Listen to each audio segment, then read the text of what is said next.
Sidowayah adalah sebuah desa yang berada di wilayah Kecamatan Polanharjo, Kabupaten Klaten, yang terdiri dari 3.168 jiwa, dan ini merupakan desa yang sangat tua. Karena apa? Itu berdiri dari sejak sekitar tahun 30-an dan mulai ada kepala desa pada tahun-tahun itu yang dijabat oleh Raden Ngabei Gusti Purbontani. Orang Sidowayah menyebutnya dengan Ndoro Bey. Bapak Purbontani itu satu-satunya atau salah satu tokoh masyarakat belum menjadi lurah atau belum menjadi kepala desa. Pada saat itu ada sayembara dari keraton, apabila bisa melakukan hal-hal tertentu maka akan diberikan oleh putri keraton yang namanya Gusti Ngatirah. Sinuwun yang dari Surakarta itu Tedak namanya. Tedak itu dolan lah, kalau sekarang ya tamasya, kayak sekarang ya hari Minggu ke Umbul Manten yang ada di salah satu pojok wilayah Sidowayah. Dan pada waktu itu Bapak Purbontani itu akan diolehke, kalau dalam bahasa akan dijodohkan dengan Gusti Ngatirah itu. Lah kan suatu kebanggaan tersendiri bahwa wong desa karo arep dientukke putri keraton. Makanya terus dari keraton memberikan jawaban Sido tak olehke putuku. Putu itu wayah. Jadi dalam bahasa Jawa ngoko alusnya adalah wayah, maka desa Sidowayah ini dijadikan Sidowayah. Sido tak olehke wayahku, Sido tak olehke putuku.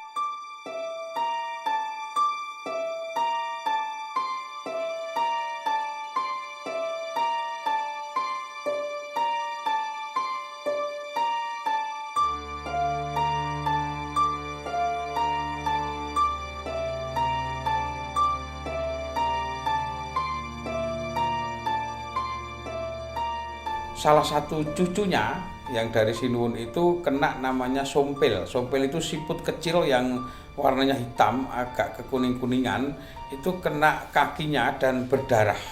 Nah di situ itu Sinuwun Pakubuwono itu yang keberapa kita juga kurang begitu apal, tapi sekitar pada tahun 30-an pada waktu itu. Terus kemudian atur sabdo, disabdo. Oh, kowe nyilakake anak putuku, tak sedake sesuk sak anak turunmu kowe bakale buntung. Buntung itu tumpul. Jadi kalau panjenengan sekarang lihat di Umbul Manten sebelah ke timur itu sompil atau siput yang ada di sana itu tumpul semuanya. Padahal yang sebelah barat tidak tumpul. Ini mitos atau fakta, kita sendiri juga kurang tahu, tapi fakta yang terjadi di lapangan di Umbul Manten adalah seperti itu.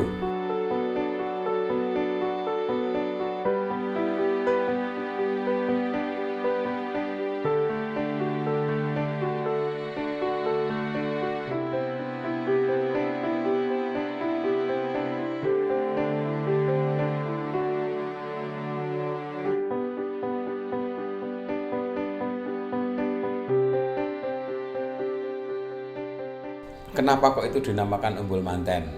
Pada waktu itu di sana ada temanten baru yang pada saat itu ada aturan bahwa sebelum 40 hari dari hari pernikahan tidak boleh kemana-mana. Tetap nekat ke umbul itu atau nekat ke mata air itu. Akhirnya mereka mandi di situ berdua dan dua-duanya hilang. Makanya orang sini mengatakan sebenarnya kalau sekarang dinamakan Umbul Kemanten, Umbul Temanten itu salah. Jadi yang benar adalah Umbul Nganten yang ada di Sidowayah di pojok desa, dan sekarang itu menghidupi dalam tanda kutip kira-kira kurang lebihnya 15.000 orang. Kenapa?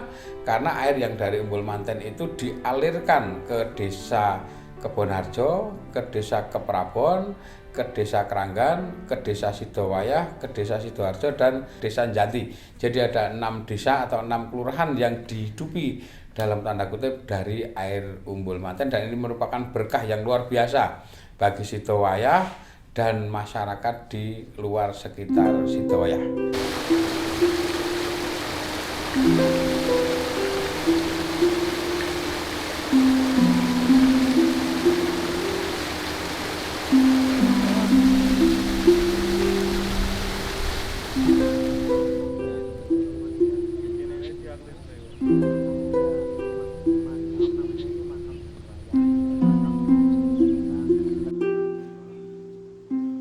tidak aneh kalau kemudian di Klaten itu banyak kita jumpai tentang situs-situs baik yang artefak yang terlihat ataupun yang tidak terlihat ya, yang tangible dan intangible.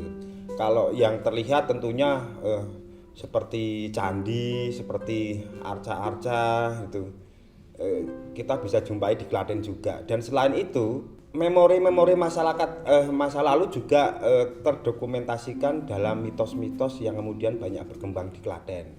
Misalnya ketika saya ke Sidowayah itu, ketika saya berkunjung ke Sidowayah, saya menemukan satu kisah tentang Umbul Manten.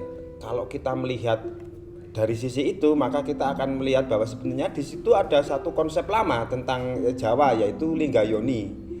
Bagaimana Linggayoni yang secara artefak biasanya terwujudkan dalam fisik lumpang seperti itu atau gambaran tentang alat kelamin pria dan wanita, maka di Umbul Manten itu disimbolkan sebagai sosok pengantin laki-laki dan perempuan. Artinya apa? Dalam mitos Linggayoni, apa yang dapat kita catat adalah bahwa itu sebagai daerah yang diharapkan memunculkan satu kesuburan untuk suatu jaminan kelestarian hidup bagi masyarakatnya. Tahun 2002 itu kami kedatangan seorang, kalau orang Jawa bilang itu tekong atau praktisi supranatural dari Jakarta. Pada waktu itu kebetulan kami juga belum menjadi kepala desa tahun 2002. Itu dia mengatakan ketika sampai di Umbul Manten, dia mengatakan ada makhluk halus berwujud kuda merah yang dari Merapi. Itu kuda hitam satu arahnya ke selatan, terus yang kuda merah itu arahnya ke daerah Umbul Manten. Kuda merah itu merupakan kendaraan dari makhluk halus juga yang namanya Den Bagus Pahar. Den Bagus Pahar dan kuda itu adalah makhluk halus yang bisa memberikan berkah yang ada di sekitar Umbul Manten, Janti, Sidowayah dan sekitarnya. Wah, cukup nih ono pirani sepuh. Mboten kanu kula mboten ngertos. Dongengipun Kyai Sepuh no niku namung dongenganipun. Kantur dongengno pernikale Pak. Enten ingkang pitados, wonten ingkang boten. Biasanya dalam kebudayaan Jawa kita menjumpai tempat-tempat yang diangkerkan atau kemudian ada kisah-kisah tentang wewaler. Wewaler itu semacam larangan seperti itu. Kita sebagai masyarakat modern membacanya itu hanya tidak sebatas kisah tekstual, tapi sebenarnya ada makna kontekstual di dalamnya. Kalau kita melihat bahwa mitos-mitos yang kadang-kadang malah dalam tanda kutip mengerikan seperti itu, menakutkan seperti itu memiliki fungsi yang besar sebagai sarana untuk menjaga daerah itu agar tidak rusak. Misalnya seperti keberadaan Umbul Manten dan umbul-umbul lainnya, di situ dititipkan mitos agar memang masyarakat dengan mitos itu masyarakat menjadi terkendali, tidak berbuat sembarangan, mampu menjaga seperti itu. Perlulah di sana mitos muncul untuk bisa menjaga kelestarian dari daerah itu. Dengan lestari maka keterjaminan hidup anak cucu akan lebih bisa dilakukan.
setelah dari instruksi pemerintah untuk mengelola harus desa, setelah ada dana desa tahun 2016 harus membentuk BUMDes, badan usaha milik desa, itu kita paksakan dari kebijakan kepala desa saat itu untuk menarik semua aset desa yang biasanya untuk dilelang pihak ketiga, termasuk pertanian, termasuk juga ini di Umbul Manten kita tarik untuk dikelola oleh BUMDes. Memang berat saat itu, BUMDes kami merintis dari nol, tidak punya modal sama sekali, di mana Umbul Manten saat itu kita tiketing itu hanya masih fotokopi.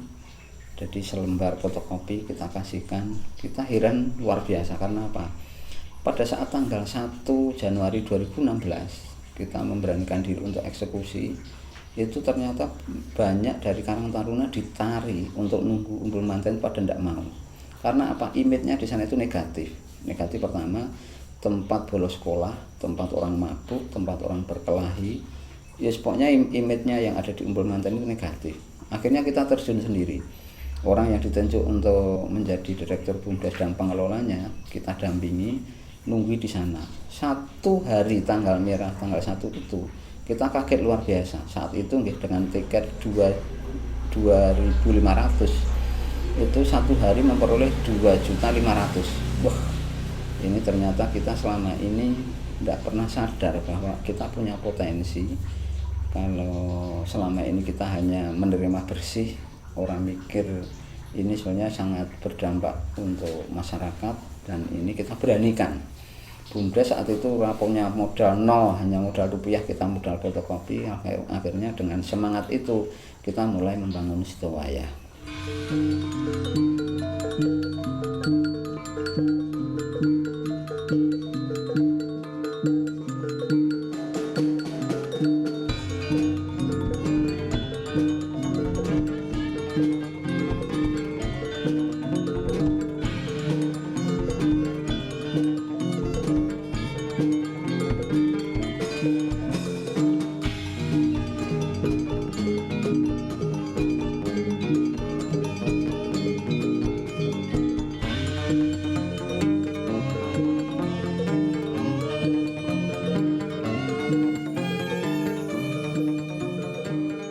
Kenapa kita memilih bahwa situs-situs yang ada di kami itu perlu dikembangkan, digali, dan keberadaan dari situs agar tidak hilang. Tujuannya apa? Karena memang ini merupakan aset desa, mahal sebenarnya. Ketika satu tempat situs yang mungkin dianggap orang menganggap takut, orang menganggap serem dan lain sebagainya, tetapi ketika ada sentuhan dengan kita ya keramah tamahan, kemudian ada kita melibatkan masyarakat, itu pun juga ada hasil. Bahwa dengan semangat kegotong royongan selama ini luntur, kita bangkitkan lagi, mereka sadar, dan alhamdulillah perjalanan kami di Sidowaya dengan melibatkan semua potensi yang ada di kami. Yang namanya potensi kan tidak harus alam, ada juga SDM, ada juga aset. Mereka mulai sadar, bahkan ada yang merantau pun pengen pulang karena apa? Ternyata di desa itu ada pekerjaan. BUMDes kami itu memperkerjakan 57 orang, semuanya udah UMR, dan ini memberikan lapangan pekerjaan bagi mereka. Ini yang banyak ditiru oleh desa-desa yang lain setelah dibanding di Sidowaya.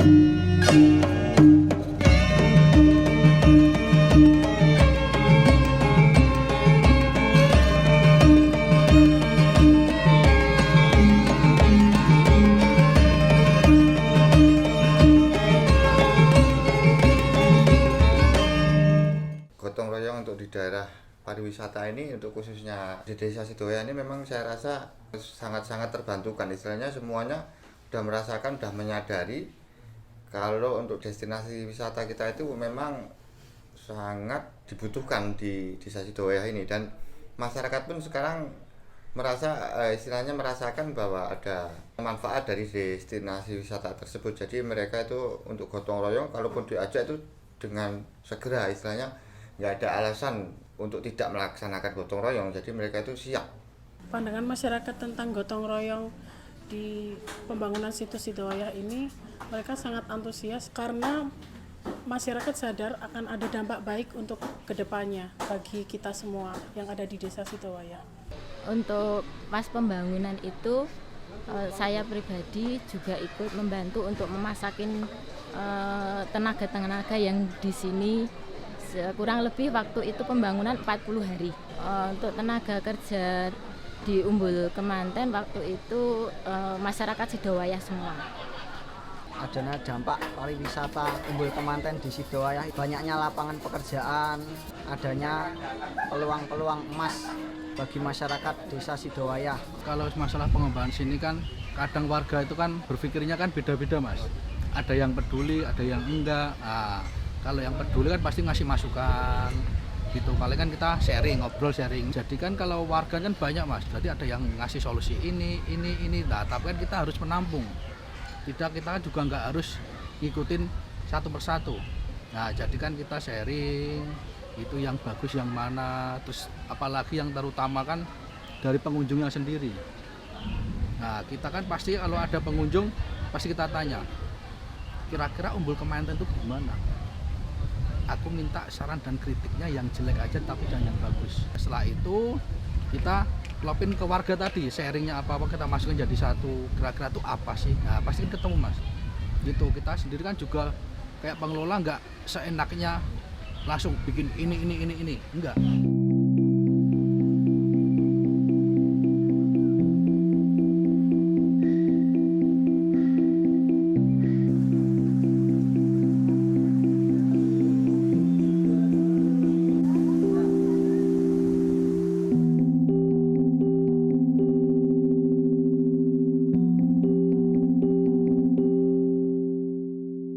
Sebenarnya dari proses reproduksi kebudayaan yang dilakukan oleh masyarakat Sidowayah justru lebih berdampak pada pengaktifan kebudayaan itu di masa yang sekarang. Melalui pengembangan situs-situs dengan cara pelibatan masyarakat, akhirnya secara tidak sadar melakukan kebudayaan-kebudayaan secara nyata dengan musyawarah, gotong royong, memikirkan hal bersama-sama, kemudian menjalankan beberapa aturan-aturan kebudayaan lama untuk mempertimbangkan keadilan dan lain sebagainya. Itu tidak hanya terkenang tapi juga telah dilakukan karena ada picu dari sebuah proses reproduksi kebudayaan baru. Tempat-tempat yang dulu dilestarikan dengan gaya-gaya lama dengan kemudian menjaga mitos supaya tempat itu alami, sepertinya oleh masyarakat Sidowayah itu tidak lagi relevan karena membuat tempat-tempat itu kemudian tidak terawat, angker dan mereka kumuh. Tapi dengan cara reproduksi kebudayaan, merubah mindset masyarakat terhadap situs-situs itu menjadi tempat yang menghasilkan, akhirnya tempat itu terawat dengan baik, tempat itu juga terjaga, bahkan lebih baik. Hal yang menarik juga ketika tempat-tempat itu sudah terbangun sebagai sebuah destinasi yang menghasilkan secara finansial, akhirnya juga saya melihat masyarakat-masyarakat itu cenderung justru terpicu untuk lebih mengenang masa-masa lalu, leluhurnya. Kemudian kalau saya tanya di sudut-sudut jalan, banyak masyarakat yang saat ini akhirnya tahu sejarah mereka.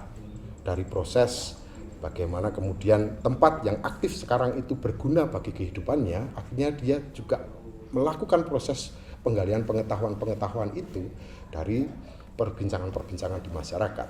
Ini sebuah langkah yang saya pikir sangat relevan dilakukan oleh masyarakat-masyarakat masa kini, khususnya untuk pelestarian sebuah kebudayaan yang ditunjukkan melalui penjagaan situs-situs leluhur. Karena dengan cara ini rupanya dampak-dampak baik terhadap bertumbuhnya kebudayaan itu lebih besar daripada bentuk-bentuk pelestarian dengan pemurnian yang pasif gitu. Selain pada masa kini kemudian keyakinan terhadap mitos itu kurang begitu kontekstual dengan zamannya, itu juga rupanya akan membuat situs-situs ini justru rusak dan tidak terpelihara karena terlalu kuatnya mitos-mitos tentang tempat yang menyeramkan dan lain sebagainya. Ketika mindset itu dirubah, justru aktivasi terhadap kebudayaan-kebudayaan itu mulai tumbuh, menumbuhkan sebuah tempat, akhirnya juga menumbuhkan sebuah kebiasaan musyawarah, kebiasaan gotong royong, dan mengelola hasil secara bersama-sama. Dengan mengelola sebuah situs dengan cara-cara baru, maka kemudian mereka lebih menghargai leluhur mereka, karena tempat-tempat peninggalan leluhur mereka kemudian menjadi salah satu ladang penghasilan finansial yang kemudian berguna bagi generasi-generasi selanjutnya. Saya pikir itu adalah cara-cara yang baik, asalkan dengan catatan bagaimana masyarakat harus selalu memikirkan tentang kebersihan lingkungan, keterawatan situs-situs itu, dan keterpeliharaan kebudayaan-kebudayaan yang sudah diwariskan oleh leluhur.